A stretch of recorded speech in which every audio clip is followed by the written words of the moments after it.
Hey, it's Marthea Pitts, the MSW coach, and I am back for another episode of my podcast. Let me introduce myself because yesterday I released the Spur of the Moment podcast episode like in real time, and I didn't introduce myself because I get so excited and then just start talking about the thing. But if you are new here, welcome to my part of the internet. My name is Marthea Pitts. I'm known on the social work streets, on the change making streets as the MSW coach, and I help social workers, macro social workers specifically, and change makers from other majors and professions get large scale change making jobs where they are scaling their impact and their salaries. I am on a mission to get more change makers like you into large scale change making roles so you can help move the needle closer to progress for your population and area of interest. And so I do that specifically through my proven strategies and techniques to help you start blending in things that you are passionate about outside of work with your career so you can have more fulfillment and satisfaction because well over 50% of MSW degree holders say they are dissatisfied with their jobs. So I have been successfully able to do that, not only in my career by landing 5 macro jobs, but also repeating my process to help over 130 other social workers land macro social work jobs since I've been officially keeping count.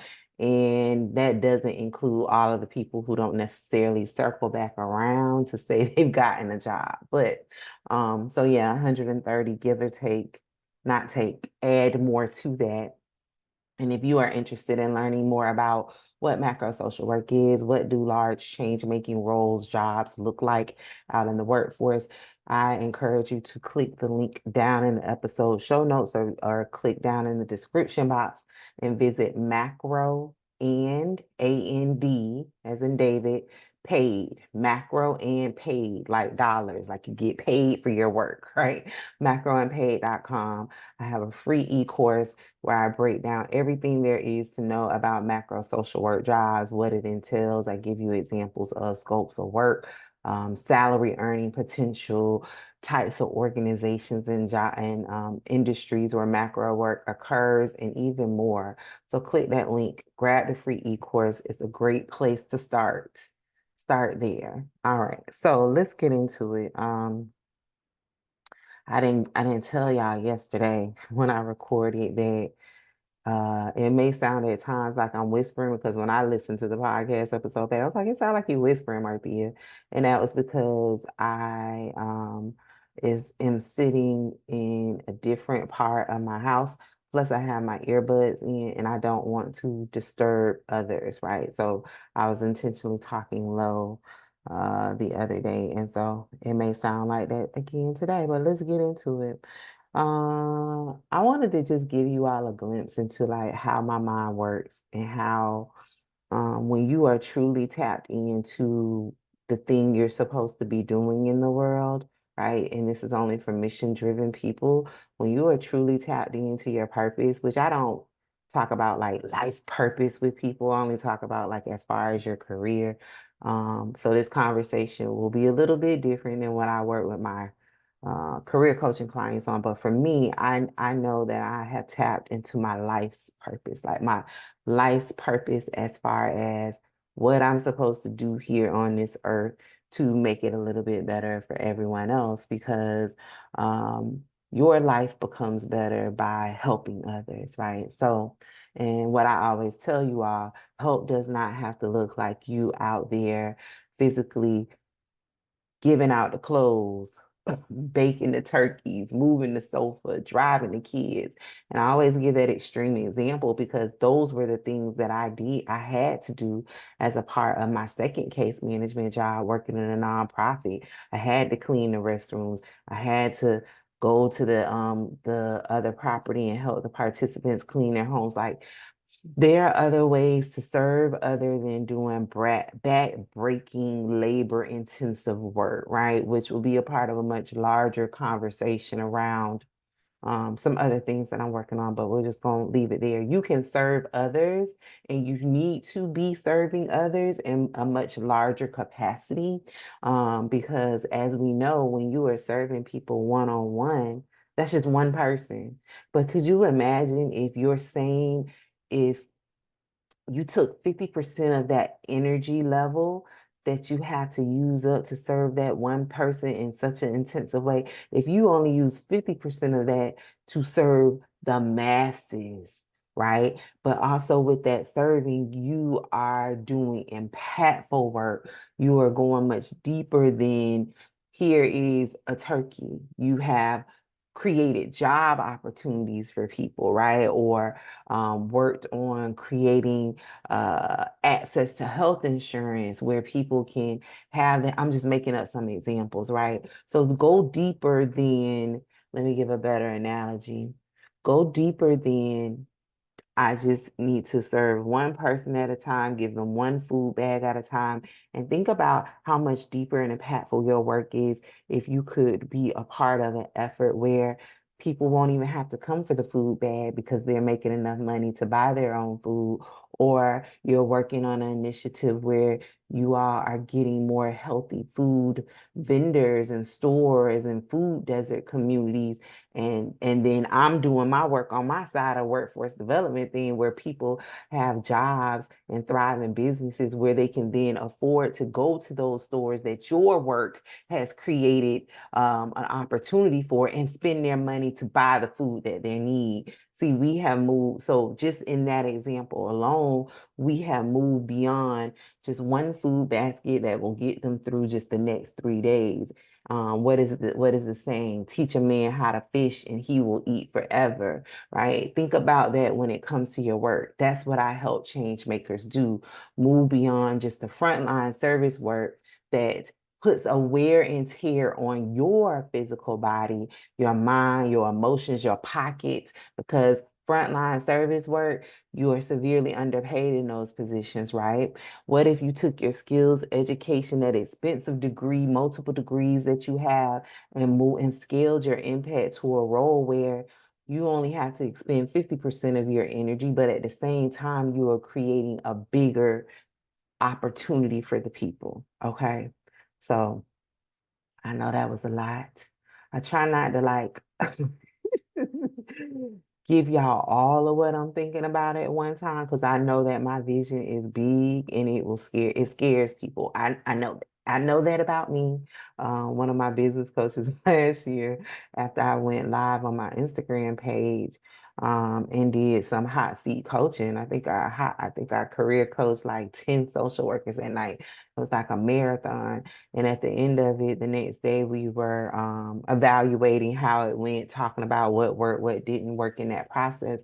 And one of the pieces of feedback she gave was like, you broke their brain, right? Because I was unloading all of the ideas, all of the strategies, all of the things they could do. And when this is the first time that you've ever thought this deeply about your work, hearing all of those things can be overwhelming, and it could possibly paralyze you in fear, right? So I know that my ideas are large. Usually when people hear them, they got to go sit down somewhere and process through the information, because that fear creeps in. So if you didn't listen to the podcast episode yesterday around fear and how fear is showing up for what was showing up for me yesterday, it is gone, because I know what it looks like, and also I'm self-aware enough to admit that it is the thing, right? You, just like many other people, most likely are not self-aware enough or honest enough with yourself, what I call brutally honest enough with yourself, to say, this is fear and it's showing up in these other ways, and I need to do X instead of chasing fear off in the wind and going down a rabbit hole on activities that don't yield you any tangible results, right? So an example is, and I don't know why I've been on this kick talking to y'all about these empowerment social work events, but it's something that I see. I see it a lot. So an example is like going month after month, day after day, week after week, whatever your frequency is, to those social work empowerment workshops, seminars, whatever y'all call them, I don't know. And then all you are doing is rallying together and saying, yes, we are social workers, but then you have to get back in your car or close your computer, log off your computer and go back to that same job that you hate, right? You still are sitting in the midst of your burnout. Yes, we're all social workers, but I want you all to really start picking activities that help you shift your situation, right? I know community is important, but also we need some tangible, proven strategies, right? So I am very intentional about always giving somebody something they can hit the ground running with immediately. So an example is right now, for those on my email list, that's why you want to grab the e-course to get on my email list so you don't miss out on these special opportunities. I'm running a special, unique opportunity to work with me in honor of Social Work Month. And so what that's looking like is I am doing one-on-one 60-minute career strategy sessions with people, and I only had 10 spots available right now. I think I am almost like at the halfway marker of filling up those 10 spots.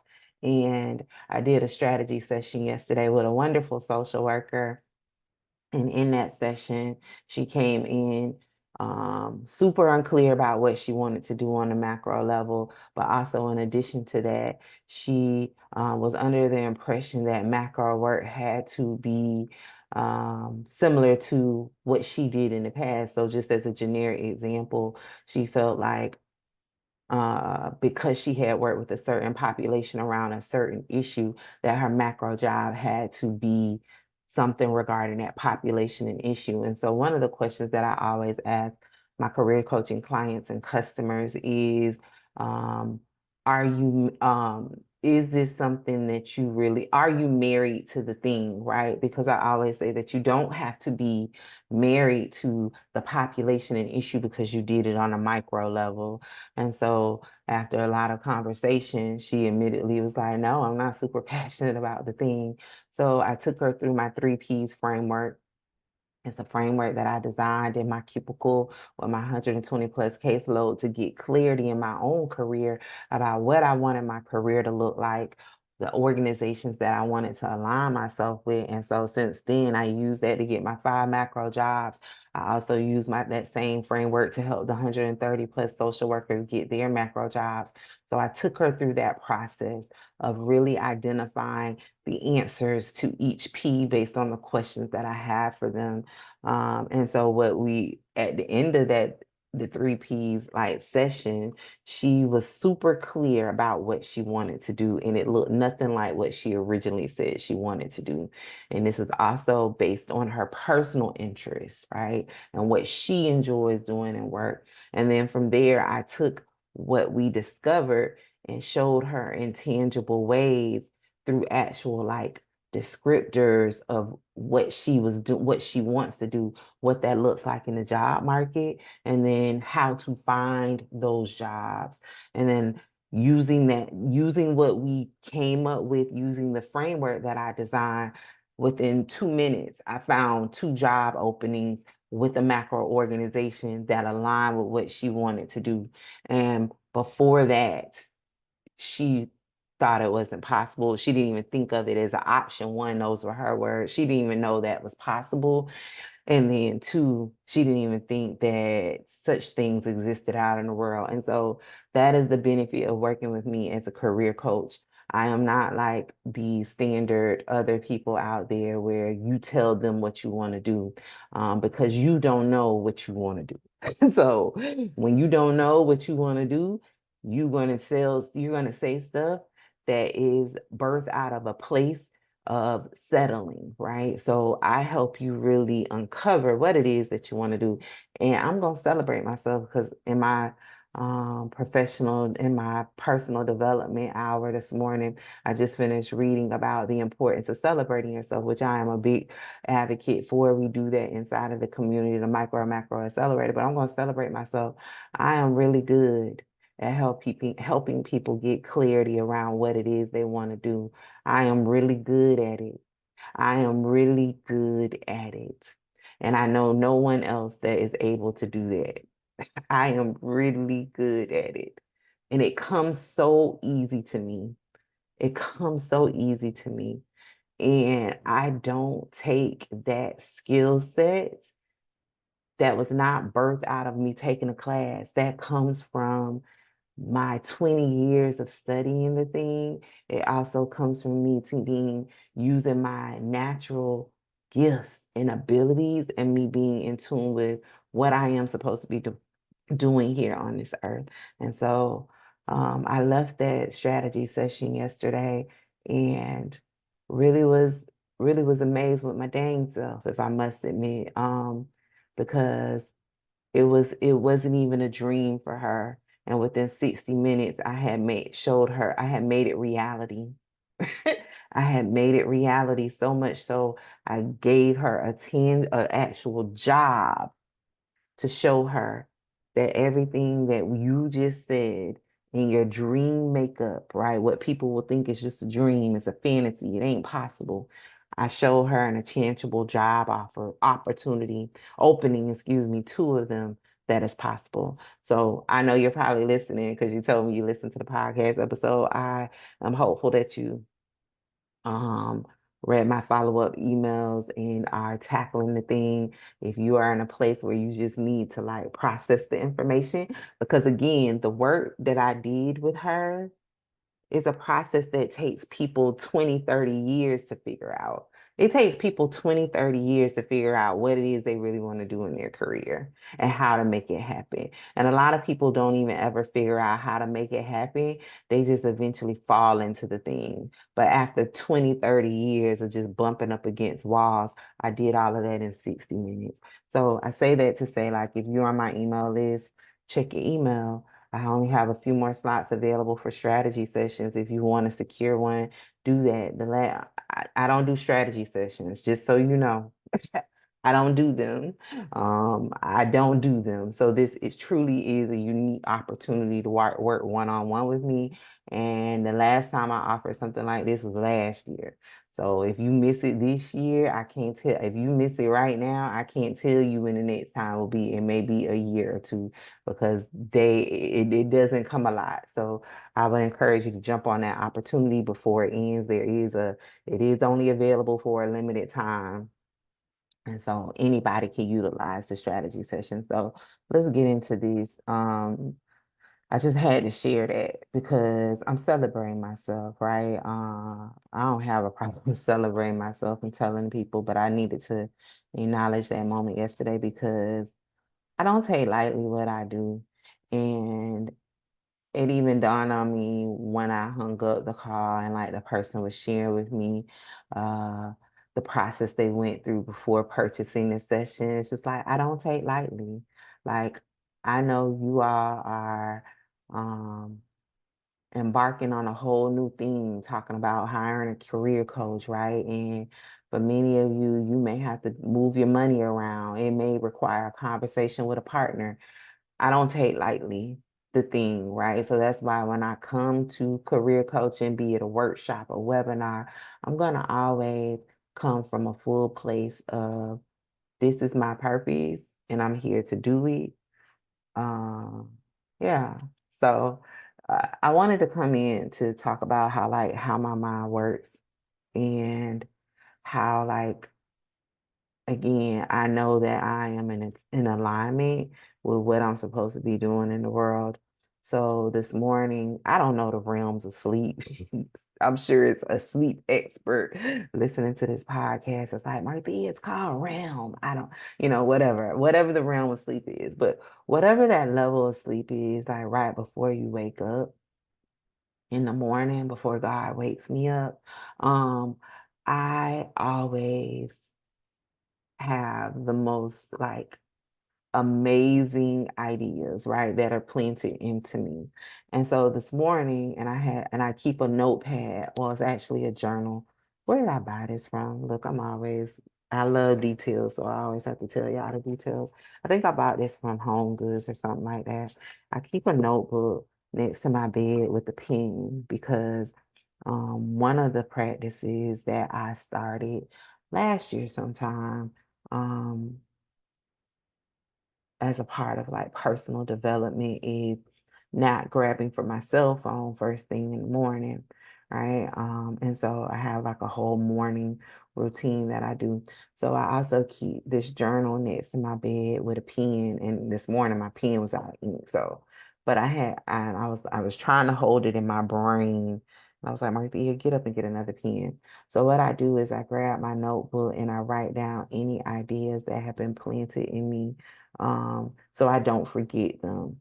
Because the minute I open my eyes, and you all, I'm sure you experience this too, the like within the first 3 seconds of opening your eyes, you lose it, you forget it. So a lot of the times, what I would do in the past before creating this system is I would just lay in my bed with my eyes closed and be repeating the idea over and over and over again so I wouldn't lose it over and over. And what I realized was that I was taking away from my time that I spend in the morning with God. So I started after listening to some strategies from other people.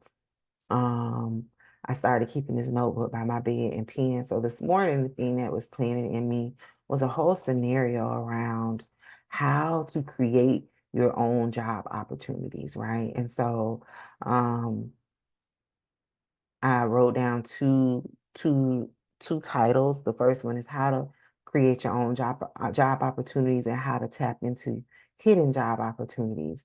Um, and so the situation, and it's so random. I've never done the thing. I've never been to the place, right? This is what happens. So the situation that I saw in my mind was I was at this restaurant somewhere traveling. I was somewhere traveling. It was a dream, right? And I was traveling and I went to a restaurant, like, you know how they have like the restaurant stands in, let's say, the airport, but it's not a sit down restaurant. You walk up and get your food and walk away. It was something like that. And it was in like a big food court. And I couldn't go into the sit down restaurant because it was closed. So I had to go over to the kiosk, to the thing, whatever you call it, the restaurant, standalone restaurant. And while I was there, the cashier was, I'm going to use the word complaining, but it was more along the lines of expressing her frustration about the quality of the turkey that this restaurant had started selling, right? And fun fact that y'all may not know, I love turkey. I am a turkey fanatic. I eat ground turkey. I eat smoked turkey. I eat turkey. I've been doing it since for like the last 10, 12 years. People in my personal life know they call me and they ask me what I'm eating. It's turkey and kale and some variation of the theme because I don't get real creative with the thing because I don't like to cook. But so anyway, the salesperson was like, "This turkey is so dry. It's just horrible." And so basically she was complaining about the fact that they weren't selling it. And so I and then it was her and her coworker. Again, all of this is in my dream, right? Who dreams about this? But anyway, it was her and her coworker, and they were going on and on nonstop, right? And also in that dream, I felt like it was the equivalent of, you know how in your case management job and you and everybody else on your team hate the job, and um all y'all do is complain about hating the job, right? You complain all day long. Oh, they overwork us. Oh, these clients getting on my nerves. Oh, I can't stand blah, blah, blah supervisor. Oh, they make me sit with this, right? So it was her and her coworker, and they were going back and forth. And I'm just standing there like, okay. I just wanna, I just wanna order my food, right?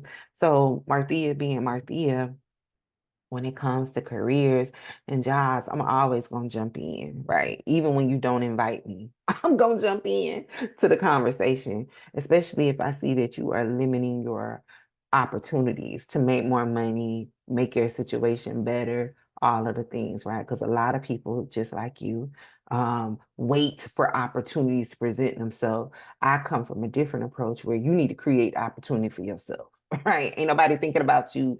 You need to be thinking about yourself. So her and her coworker in my dream were going back and forth about this turkey, the low quality of the turkey, the fact that people aren't buying the turkey. And I was like, hey, can I talk to you for a second?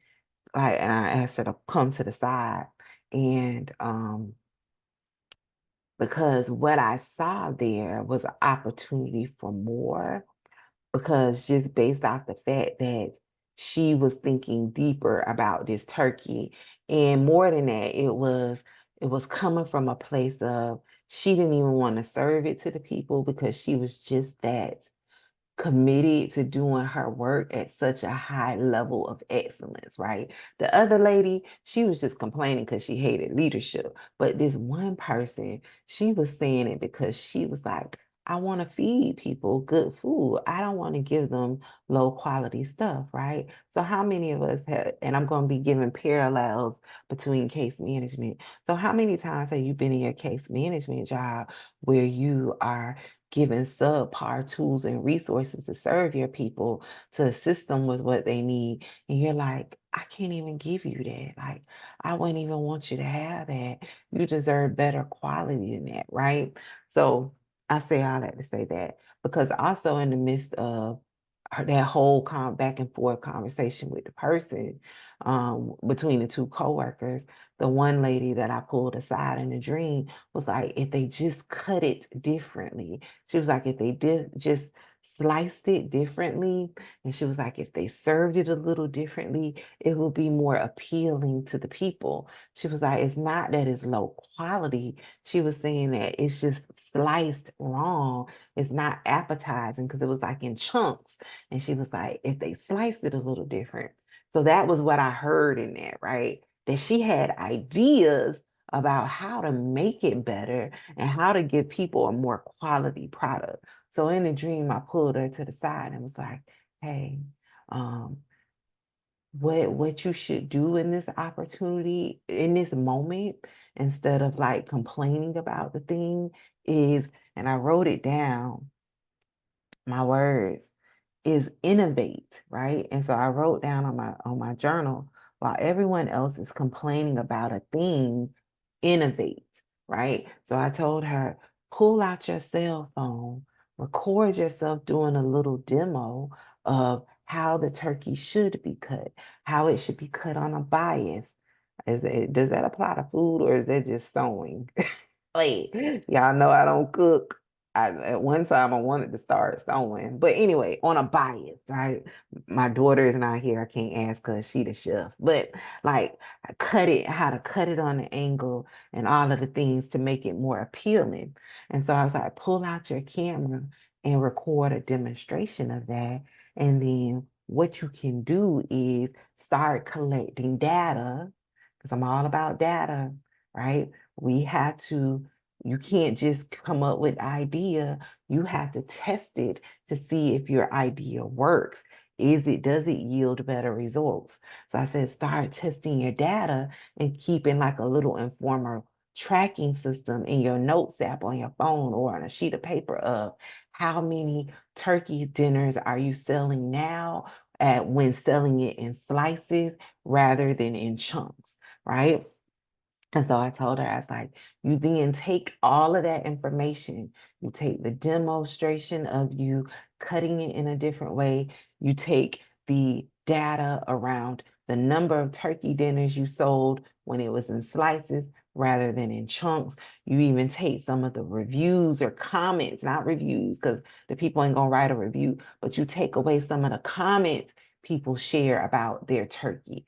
Did three families come up after buying the turkey dinners and give you a compliment about how great the turkey is now? You take all of that data and then you present it to your leadership, right? And tell them this is how this should, this is what resulted, right? And of course, you do all of this within the confines, within the scope of what you are able to do in that role, right? You can't be changing stuff that you're getting in trouble for, but no one will be like, oh, that's wrong if you cutting the turkey in slices rather than in chunks, right? Especially if there's no policy around that says, oh, the turkey has to be cut in chunks, right? Maybe the turkeys are just cut into chunks because that's what the people in the kitchen are doing, right? So you take all of that data and then you present it to leadership. Doing that will yield you one of two things, one of two results. It will either yield you the result of the supervisor, if it's toxic leadership, toxic manager, gonna be like, who told you to do that? Ain't nobody tell you to do that. We just gonna cut it in chunks. Okay, that's fine. So what you do with that response, I'm gonna tell you in just a moment. The second response that you may get, most likely will get is, oh wow, that is getting us more sales. That's why we're able to move these turkeys at a bigger rate. That's why, let's put it in case management results. That's why the people are coming in more ready for service, whatever the thing is. That's why the people are moving into home-based care quicker than being in the hospital. That's why people are not coming in as often for ER treatment because you connected them with the primary care physician that offers services on a sliding scale rather than us just giving them a random doctor that doesn't even take people who are self-payers, right? So you're going to get one or two responses from leadership. If by chance you get the first response, well, and then with that second response from leadership, they are going to then start seeing you as the problem solver, right? So you then already have set yourself apart from your coworkers who are viewed in the minds of your leadership team as complainers to now you have positioned yourself as the problem solver. And in that, higher level job opportunities will present themselves. People who are complainers stay where complainers are. People who are problem solvers are immediately positioned in the minds of leadership to be the person, right? And it ain't the person to dump all the work on, right? It's the person we really need to pay attention to what they share out in meetings, right? So let's go to a what if situation. Now, if your leader is like, who told you to do that? Ain't nobody tell you to cut it in slices. No one asked you to do that, right? Why did you do that? Stop doing it immediately. Even if that is the response, what you did in that scenario of cutting the turkey in slices rather than chunks and it yielding in an increased sales has created you a hidden opportunity to flip that experience to get a bigger job. And so what I mean is you take everything that you did in that, even though it wasn't formally a part of your job, it still supported your organization. You take that whole process of what you did and what it yielded, what the outcomes were, all of the things, right? And then you put that on your resume and you start targeting product development jobs rather than restaurant server jobs, cashier server jobs. Because what you did was a part of product development and product design, and it yielded a result of an increased sales by 50%. It took an undesirable product and made it more marketable that resulted in increased sales. So I know y'all probably like, what? How, right? Because I know I'm probably breaking your brain. That's okay. You might have to listen to this episode a few times. But the main thing that I want you to pull from this is you want to start shifting yourself in the current job that you're in, especially if you want a macro job.